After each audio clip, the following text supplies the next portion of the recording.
8 മുതലുള്ള ഭാഗമാണ്. ഞാൻ അൽഫയും ഒമേഗയും ആകുന്നു എന്ന് ഇരിക്കുന്നവനും ഇരുന്നവനും വരുന്നവനുമായി സർവശക്തിയുള്ള ദൈവമായ കർത്താവ് അരുളിച്ചെയ്യുന്നു. ഇവിടെ ഈ പറഞ്ഞിരിക്കുന്ന വാക്യം യഹോവയെ സൂചിപ്പിക്കുന്ന വാക്യമാണ്. യഹോവ എന്നത് ദൈവത്തിൻ്റെ പേരാണെന്ന് എല്ലാവർക്കും അറിയാവുന്നതാണ്. അടുത്ത വാക്യത്തിൽ യോഹന്നാൻ അപ്പോസ്തലൻ ആമുഖമായിട്ട് ചില കാര്യം പറയാം. നിങ്ങളുടെ സഹോദരനും യേശുവിൻ്റെ കഷ്ടതയിലും രാജ്യത്തിലും സഹിഷ്ണുതയിലും കൂട്ടാളിയുമായ യോഹന്നാൻ എന്ന ഞാൻ ദൈവവചനവും യേശുവിൻ്റെ സാക്ഷ്യവും നിമിത്തം പത്മോസ് എന്ന ദ്വീപിൽ ആയിരുന്നു. കർത്തൃദിവസത്തിൽ ഞാൻ ആത്മവിവശനായി നീ കാണുന്നത് ഒരു പുസ്തകത്തിൽ എഴുതി എഫെസോസ്, സ്മിർന, പെർഗമോസ്, തുയഥൈര, സർദീസ്, ഫിലദൽഫ്യ, ലവോദിക്യ എന്ന 7 സഭകൾക്കും അയക്കുക എന്നിങ്ങനെ കാഹളത്തിനൊത്ത ഒരു മഹാനാദം എൻ്റെ പുറകിൽ കേട്ടു. വെളിപ്പാട് പുസ്തകം എഴുതിയിരിക്കുന്നത് യോഹന്നാൻ അപ്പോസ്തലനാണെന്ന് എല്ലാവർക്കും അറിയാവുന്ന കാര്യമാണ്. അതിനെക്കുറിച്ച് പ്രത്യേകം ഓർപ്പിക്കേണ്ട കാര്യമില്ല. ഇതിൽ നമുക്ക് പ്രത്യേകമായിട്ട് ഉള്ള വിഷയം 7 സഭകൾ എന്നുള്ളതാണ്. അപ്പോസ്തലൻ ഈ കാണുന്ന ദർശനം 7 സഭകൾക്കും എഴുതേണ്ട വിഷയങ്ങളാണ്. ആ സഭയുടെ പേര് ഇവിടെ വിവരിച്ചിട്ടുണ്ട്. അപ്പോൾ ഓരോ സഭയും ഓരോരോ കാലഘട്ടങ്ങളെ കാണിക്കുന്നുണ്ട്. സഭയുടെ ഉച്ച നീചത്വങ്ങളെ ഇത് പേരുകൊണ്ട് സൂചിപ്പിക്കുന്നുണ്ട്. പല കാര്യങ്ങളും അങ്ങനെ നമ്മളെ ഓർമ്മപ്പെടുത്തുന്നുണ്ട്. അപ്പോൾ കാഹളനാദത്തിനൊത്ത ഒരു ശബ്ദം, കർത്താവിൻ്റെ ദൂതൻ്റെ ശബ്ദമാണ് കേൾക്കും. സ്വർഗീയമായ ദൂതാണ്, വചനമാണ് എന്നുള്ളതാണ് അതിൻ്റെ അർത്ഥം. കാഹളത്തിനൊത്ത ഒരു മഹാനാദം എൻ്റെ പുറകിൽ കേട്ടു. എന്നോട് സംസാരിച്ച നാദം എന്തെന്ന് കാണുവാൻ ഞാൻ തിരിഞ്ഞപ്പോൾ 7 പൊൻനിലവിളക്കുകളെയും നിലവിളക്കുകളുടെ നടുവിൽ നിലയങ്കി ധരിച്ച് മാറത്ത് പൊൻകച്ച കെട്ടിയവനെയും ആയി ഒരു മനുഷ്യപുത്രനോട് സദസ്യനായവനെയും കണ്ടു. അപ്പോൾ ഒരു വിശേഷമായൊരു കാഴ്ചയാണ്. 7 പൊൻ നിലവിളക്കുകൾ. ഈ നിലവിളക്കുകൾ നമ്മൾ സമാഗമന കൂടാരത്തിൽ നിലവിളക്കുകൾ ഉണ്ട്. അതിന് 7 ശാഖ ഉണ്ട്. ആ നിലവിളക്ക് തന്നെ യെരൂശലേം ദേവാലയത്തിൽ ശലോമോൻ ആ 7 ശാഖകളായി അടിപ്പുപണിയായി ഉണ്ടാക്കി വെച്ചിരുന്നു. അപ്പോൾ 7 സഭകൾ ഭാവിയിൽ ഉണ്ടാകും എന്നുള്ളതിൻ്റെ ഒരു സൂചനയാണ്. 7 പൊൻ നിലവിളക്കുകളാണ്. അതിൽ നിന്ന് ജ്വലിക്കുന്ന പ്രകാശം യഹോവയുടെ നിർണയങ്ങൾ. ആ വിളക്കിൽ നിന്നും വരുന്ന പ്രകാശം അതിൻ്റെ നടുവിൽ നടക്കുന്നത് മാറത്ത് പൊൻകച്ച കെട്ടിയവൻ, മനുഷ്യപുത്രനോട് സദൃശനായവൻ. അവൻ്റെ തലയും തലമുടിയും വെളുത്ത പഞ്ഞി പോലെ ഹിമത്തോളം വെള്ളയും, കണ്ണ് അഗ്നിജ്വാലയ്ക്ക് ഒത്തതും, കാൽ ഉലയിൽ ചുട്ടുപഴിപ്പിച്ച വെള്ളോട്ടിന് സദൃശവും. അവൻ്റെ ശബ്ദം പെരുവെള്ളത്തിൻ്റെ ഇരച്ചൽ പോലെയും ആയിരുന്നു. ഈ വിശേഷണങ്ങൾ യേശുക്രിസ്തുവിനുള്ള വിശേഷണങ്ങളാണ്. പിതാവായ ദൈവത്തിനുള്ള വിശേഷണങ്ങളല്ല ഇവിടെ. അത് മാറത്ത് പൊൻകച്ച കെട്ടി മനുഷ്യപുത്രനോട് സദൃശനായ അവൻ്റെ തലയും തലമുടിയും വെളുത്ത പഞ്ഞി പോലെ ഹിമത്തോളം വെള്ളയാണ്. ഈ നരച്ച തല ശോഭയുള്ള കിരീടമാവും. കർത്താവിൻ്റെ തലമുടി എങ്ങനെയാ ഇരിക്കണേ? വെളുത്ത് പഞ്ഞി പോലെ. നീതിയുടെ മാർഗത്തിൽ അതിനെ പ്രാപിക്കാം. നരച്ച തല നീതിയുടെ മാർഗത്തിൽ പ്രാപിക്കാം എന്ന് പറഞ്ഞാൽ എന്താ? അതൊരു ദൈവഭക്തനായിരിക്കുന്ന ഒരാളെ സംബന്ധിച്ച് ചിലപ്പോൾ ദീർഘായുഷ്മാനായിരിക്കും. അപ്പോൾ ദീർഘായുഷ്മാനായിരിക്കുമ്പോൾ തലമുടിയൊക്കെ വെളുത്ത് നരയ്ക്കും. അപ്പം നീതിയുടെ മാർഗത്തിൽ ഈ വെളുത്ത തലമുടി പ്രാപിക്കാം. അത് ദീർഘായുസിനെയാണ്. നമ്മുടെ കർത്താവിൻ്റെ പുനരുത്ഥാന ശേഷം ക്രിസ്തു ദീർഘായുഷ്മാനായി. അതിനു മുമ്പ് യേശു ദീർഘായുഷ്മാനായിരുന്നില്ല. കാരണം ഭൂമിയിൽ വന്ന് യേശുവിന് മരിക്കേണ്ടതുണ്ടായിരുന്നു. ആ മരണം ഒരു മറുവിലയുടെ പേരിൽ, ഒരു യാഗത്തിൻ്റെ പേരിൽ ആയിരുന്നു എന്നുള്ളതാണ്. ആദാം അനുസരണക്കേട് കൊണ്ട് പാപിയായി തീർന്നപ്പോൾ ആ പാപത്തിൽ നിന്ന് ആദാമിനെ വീണ്ടെടുക്കാൻ ഒരു മറുവില വേണ്ടിയിരുന്നു. ആ മറുവിലയ്ക്ക് വേണ്ടി ഒരുക്കപ്പെട്ടിരിക്കുന്നതായിരുന്നു യേശുക്രിസ്തുവിൻ്റെ ആ അന്നത്തെ ജീവിതം. പ്രപഞ്ചം സൃഷ്ടിക്കുന്നതിന് മുമ്പ് യേശുക്രിസ്തു ലോഗോസായിരുന്ന കാലത്ത് യേശുക്രിസ്തു പിതാവിനോടുകൂടെ ആദിയിൽ ഉണ്ടായിരുന്നു. ആദിയിൽ എന്ന് പറഞ്ഞാൽ സകല സൃഷ്ടിക്ക് മുമ്പേ പിതാവിനോടുകൂടെയിരുന്നു. അവിടുന്ന് കന്യാമറിയാമിൽ കൂടി ജഡം സ്വീകരിക്കുന്നു, യാഗമായി തീരുന്നു, പുനരുത്ഥാനം ചെയ്യുന്നു. ഇനി യേശുവിന് മരിക്കേണ്ട ആവശ്യമില്ല, ഒരു മറുവിലയായി തീരേണ്ട ആവശ്യകതയില്ല. അപ്പോൾ യേശുക്രിസ്തു ദീർഘായുഷ്മാനായി. അവൻ്റെ തലയും തലമുടിയും വെളുത്ത പഞ്ഞി പോലെ ഹിമത്തോളം വെള്ളയും കണ്ണ് അഗ്നിജ്വാലയ്ക്കൊത്തതും. വലിയ പ്രകാശമാണ് യേശുവിൻ്റെ ജ്ഞാനദൃഷ്ടി. യേശു അവൻ ജ്ഞാനസമ്പൂർണനാണ്. അവൻ്റെ കണ്ണ് അഗ്നിജ്വാലയ്ക്കൊത്തതും കാൽ ഉലയിൽ ചുട്ടുപഴിപ്പിച്ച വെള്ളോട്ടിന് സദൃശം. കാലെന്ന് പറയുമ്പോൾ യേശുവിൻ്റെ പ്രവൃത്തിയാണ്.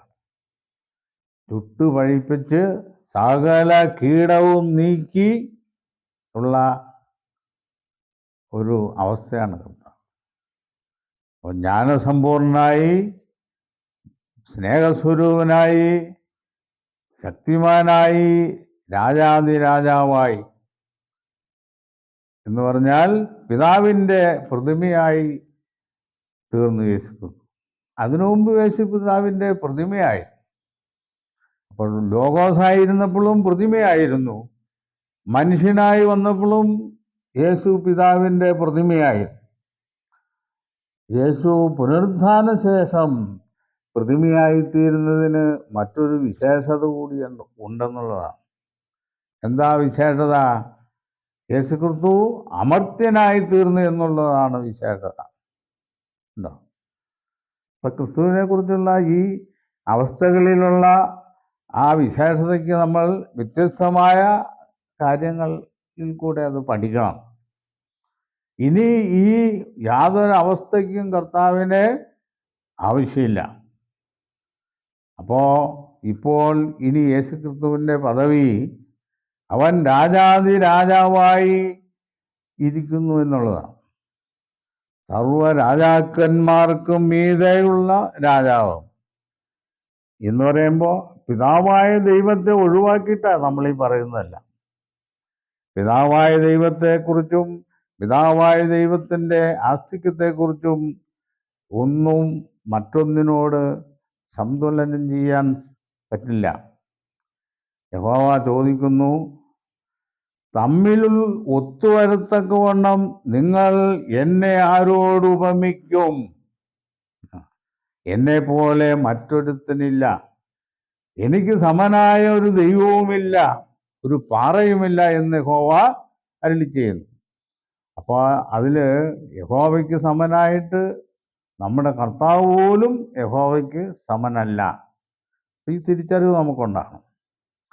ദൈവത്തിൻ്റെ രാജ്യം സ്ഥാപിക്കപ്പെട്ട് കഴിയുമ്പോൾ ദൈവം സകലത്തിലും സകലവുമാകേണ്ടതിന് പുത്രൻ താനും സകലവും തനിക്ക് കീഴാക്കി കൊടുത്തവന് കീഴ്പ്പെട്ടിരിക്കും എന്ന് പറഞ്ഞു. പിതാവായ ദൈവത്തിന് കീഴ്പ്പെട്ടിരിക്കും. കർത്താവിന് ഈ പദവികളും മഹിമകളും കൈവരുമ്പോഴും പിതാവായ ദൈവത്തിന് കീഴ്പ്പെട്ടിരിക്കും എന്നാണ്.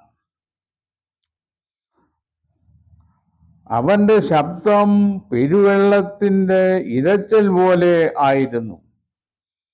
അവന്റെ വലങ്കയിൽ 7 നക്ഷത്രമുണ്ട്. 7 നക്ഷത്രമുണ്ടെന്ന് പറഞ്ഞതും 7 സഭ എന്ന് പറഞ്ഞതും ഒക്കെ സഭയോട് ബന്ധപ്പെട്ടിട്ടുള്ള കാര്യമാണ്. 7 നക്ഷത്രമുണ്ട്. അവന്റെ വായിൽ നിന്ന് മൂർച്ചയേറിയ ഇരുവായ്ത്തലയുള്ള വാൾ പുറപ്പെടുന്നു.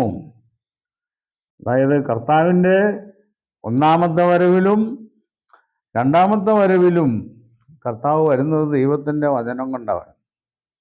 ദൈവത്തിൻ്റെ വചനത്തിൻ്റെ എല്ലാം നിവൃത്തി സംഭവിക്കുന്നത് കർത്താവിൻ്റെ രണ്ടാമത്തെ വരവിലാണ്. അപ്പോൾ രണ്ടാമത് വരുമ്പോഴും ഈ വാള് കയ്യിലുണ്ട്. പുതിയ നിയമവും പഴയ നിയമവും അടങ്ങിയ ആ വാളും കൊണ്ടവൻ. ഈ വാളുകൊണ്ടാണ് ന്യായം വിധിക്കേണ്ടത്. അപ്പോൾ ഇരുവായ്ത്തലയുള്ള വാൾ അവൻ്റെ കയ്യിൽ ഉണ്ട്. അവന്റെ മുഖം സൂര്യൻ ശക്തിയോടെ പ്രകാശിക്കുന്നത് പോലെ ആയിരുന്നു. മത്തായി 17:2 നോക്കിയേ. അവിടെ മറുരൂപമലയിൽ വച്ച് യേശു രാജ്യത്തിൽ വരുന്നതിൻ്റെ ഒരു ദർശനം പത്രോസിനും യാക്കോബിനും യോഹന്നാനും കൊടുക്കുന്നതായിട്ട് അവിടെ പറയും. മറുരൂപമലയിൽ വായിച്ചേ. അവന്റെ മുഖം സൂര്യനെ പോലെ ശോഭിച്ച് അവന്റെ വസ്ത്രം വെളിച്ചം പോലെ വെള്ളയായിത്തീർന്നു. മതി. അവന്റെ മുഖം സൂര്യനെ പോലെ ശോഭിച്ചുണ്ട്. അപ്പൊ നമുക്ക് ഈ ഭാഗത്തെ കുറിച്ച് പറയുന്നതിന് മത്തായിയുടെ സുവിശേഷത്തിൽ പറയുന്ന കാര്യം എടുക്കേണ്ടി വന്നില്ലേ? അവന്റെ മുഖം സൂര്യൻ ശക്തിയോടെ പ്രകാശിക്കുന്നത് പോലെ ആയിരുന്നു. അവനെ കണ്ടിട്ട് ഞാൻ മരിച്ചവനെ പോലെ അവൻ്റെ കാൽക്കൽ വീണു. അവൻ വലങ്കൈ എൻ്റെ മേൽ വെച്ചു, ഭയപ്പെടേണ്ട, ഞാൻ ആദ്യനും അന്ത്യനും ജീവനുള്ളവനും ആകുന്നു. ഞാൻ മരിച്ചവനായിരുന്നു, എന്നാൽ ഇതാ എന്നേക്കും ജീവിച്ചിരിക്കുന്നു. മരണത്തിൻ്റെയും പാതാളത്തിൻ്റെയും താക്കോൽ എൻ്റെ കൈവശമുണ്ട്. ഇവിടെ കർത്താവ് പറയുന്നത്, ഭയപ്പെടേണ്ട, ഞാൻ ആദ്യനും അന്ത്യനും ജീവനുള്ളവനാകുന്നു. എന്താ അതിൻ്റെ അർത്ഥം? ഞാൻ ആദ്യനെന്ന് പറഞ്ഞാൽ എന്താ? പിതാവായ ദൈവം ആദ്യം സൃഷ്ടിക്കുന്നത് കർത്താവിനെയാണ്. പിന്നെ മരിച്ചവരിലും അവൻ ആദ്യജാതനാണ്. എന്നാൽ ക്രിസ്തു നിദ്ര കൊണ്ടവരിൽ ആദ്യഫലമായി മരിച്ചവരുടെ ഇടയിൽ നിന്ന് ഉയർത്തെഴുന്നേറ്റിരിക്കുന്നു. ആ വാക്യം അതാണ്, ഞാൻ ആദ്യൻ. പിന്നെ അപ്പോൾ മരിച്ചവരിൽ നിന്ന് ആദ്യനായി എഴുന്നേറ്റവനാണ്, ദൈവത്തിൽ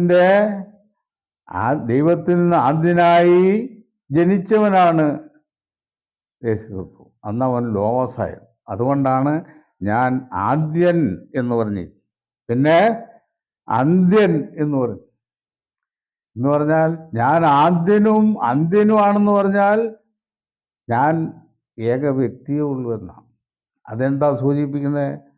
ദൈവത്തിന് ഏകജാതനായ ഒരു പുത്രൻ മാത്രമേ ഉള്ളൂ എന്നാണ്. ഞാൻ ആദ്യനും അന്ത്യനുമാവും, ആദ്യത്തേതും അവസാനത്തേതുമായിട്ട് എനിക്കൊരു ആളേ ഉള്ളൂ എന്ന് പറയുന്നില്ലേ, അല്ലേ?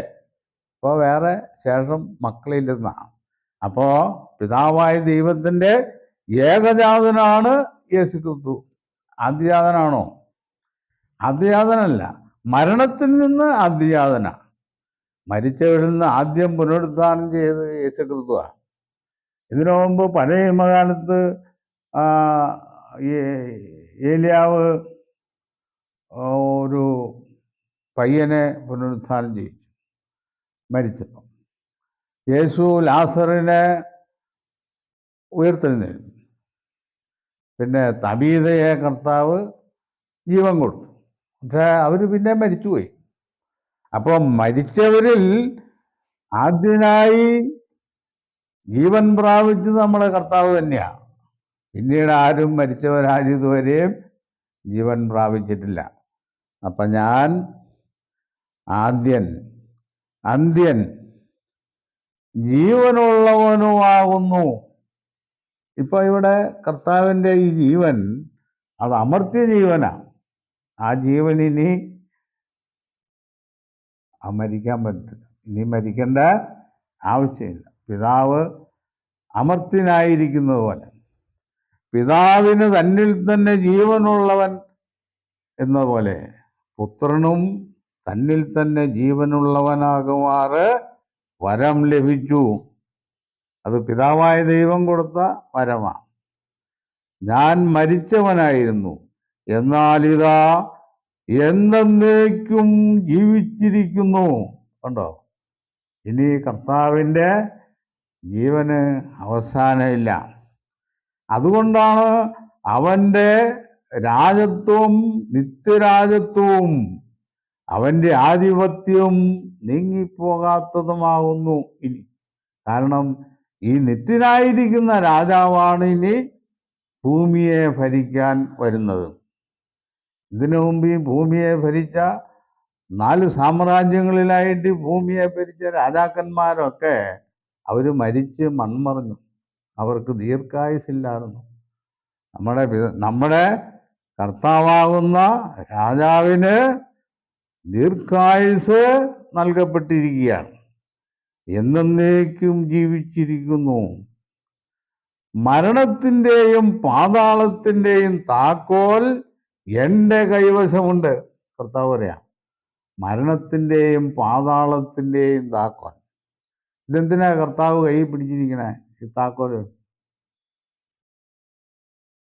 മരണത്തെ തുറന്നു വിടാനാണോ താക്കോൽ കൈ പിടിച്ചിരിക്കണേ?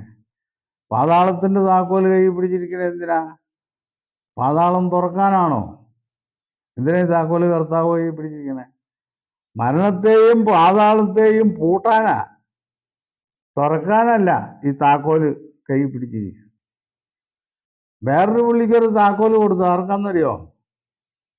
തുറക്കാൻ, പത്രോസിന്, അല്ലേ? സ്വർഗരാജ്യത്തിൻ്റെ താക്കോൽ ഞാൻ നിനക്ക് തരുന്നു. അത് തുറക്കാൻ വേണ്ടിയിട്ടുള്ള. കർത്താവിൻ്റെ കയ്യിരിക്കുന്ന താക്കോലോ പൂട്ടാനാ. സ്വർഗരാജ്യത്തിൻ്റെ താക്കോൽ ഞാൻ നിനക്ക് തരുന്നു. സ്വർഗരാജ്യത്തിലേക്ക് പ്രവേശിക്കുവാനുള്ള ആളുകളെ വാതിൽ തുറന്ന് കയറ്റേണ്ടതിന് ആ താക്കോൽ പത്രോസിൻ്റെ കൊടുത്തു. അപ്പൊ സ്വർഗരാജ്യത്തിലേക്ക് പ്രവേശിക്കാനുള്ള വാതിൽ യേശു ക്രിസ്തുവാണ്. ആ വാതിൽ തുറന്നു വേണം സ്വർഗരാജ്യത്തിൽ പ്രവേശിക്കാൻ. അത് നീ ജീവനുള്ള ദൈവത്തിൻ്റെ പുത്രനായ ക്രിസ്തു എന്നുള്ള അടിസ്ഥാന സത്യമാണ് സ്വർഗരാജ്യത്തിൽ ഒരാൾക്ക് പ്രവേശിക്കുവാനുള്ള താക്കോൽ. ഇത് പത്രോസിന് കൊടുത്തു. ഇവിടെ കർത്താവ് മരണത്തിൻ്റെയും പാതാളത്തിൻ്റെയും താക്കോൽ കയ്യിലുണ്ട്, പൂട്ടാൻ വേണ്ടിയിട്ടാണ്.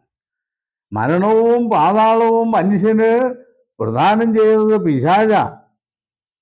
അപ്പൊ പിശാചിനെ ബന്ധിക്കാനും കൂടിയാണ് താക്കോല്.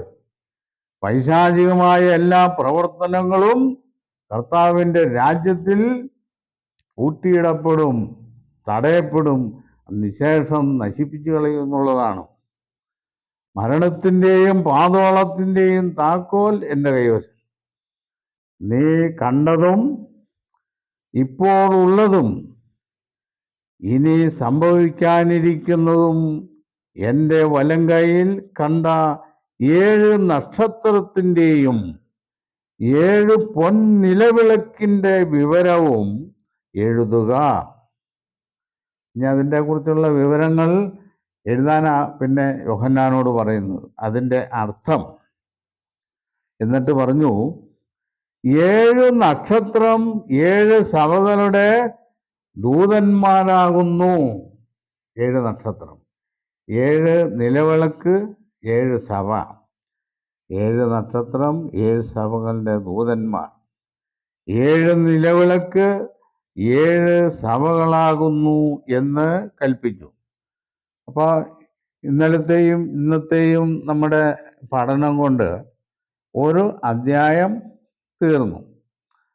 അടുത്ത അധ്യായത്തിൽ പറയുന്നത് ഈ 7 സഭകളെ പറ്റി ഓരോ സഭയെയും കുറിച്ചാണ് അടുത്ത ഓരോ ഖണ്ഡികയായിട്ട് പറയുക. അത് നമുക്ക് നാളെ മറ്റൊരു വിഷയമായിട്ട് പറയാമെന്നാണ് വിചാരിക്കുന്നത്. അപ്പം ഇപ്പോൾ ഇന്ന് പറഞ്ഞിരിക്കുന്ന കാര്യത്തെക്കുറിച്ച് ഒരു ഐഡിയ നമ്മുടെ മനസ്സിലിരിക്കണം. 7 പൊൻനിലവിളക്ക്, 7 നക്ഷത്രം, അതിനെക്കുറിച്ച് 7 സഭകളെക്കുറിച്ചും 7 ദൂതന്മാരെക്കുറിച്ചുമാണ് അവിടെ പറയുന്നതിൻ്റെ സൂചന ഇവിടെ പറഞ്ഞിരിക്കുന്നു. അതിനെക്കുറിച്ച് നമുക്ക് നാളെ അതിനെക്കുറിച്ച് നമുക്ക് പഠിക്കാം. ഇത്രയും പറഞ്ഞുകൊണ്ട് ഈ വിഷയം ഇവിടെ അവസാനിപ്പിക്കാം.